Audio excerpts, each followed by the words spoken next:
Қайырлы күн достар, бүгін сіздермен бір жасағаннан өте жұмсақ болып шығатын вафлидің рецептімен бөлісетін боламын. Алдымен менің каналыма жазылып алыңыз. Сонымен бізге қажетті заттар.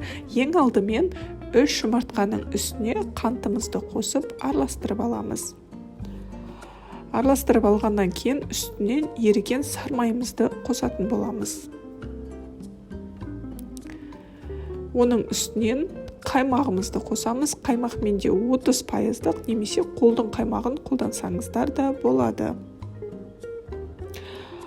Ұнымызға қамыр қопсытқышымызды қосып біркелкетіп араластырып аламыз. Онды міндетті түрде електен өткізіп алыңыздар.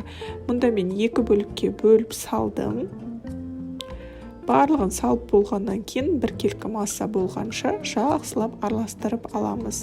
Сол кезде сіздерде қою қоймалжың масса пайда болады. Қатты сұйық болып кетпесін, себебі ағып кетуі мүмкін. Мұнда вафельницамызды жақсылап қыздырып алыңыздар. Одан кейін массамызды біркелкетіп жағып шығамыз. Сол кезде формаңыз әп-әдемі болып шығады. Қатты көп құйып жүрмеңіздер, сыртына шығып кетуі мүмкін. Сонымен міне біздің алғашқы вафлиларымыз дайын. Видеодан да көрініп тұрған шығар, өте жұмсақ болып тұр. Қалған бөліктерінде дәл осылай пісіріп шығамыз. Менде 4-5 минуттың ішінде пісіп шықты. Егер беті біркелкі піспесе, бірінші бетін келесі бетіне ауыстырып пісірсеңіздер болады. Сонымен біздің барлық вафлиларымыз дайын. Енді шайымызды немесе кофемізді дайындап алып, жақсылап отырып шай ішеміз.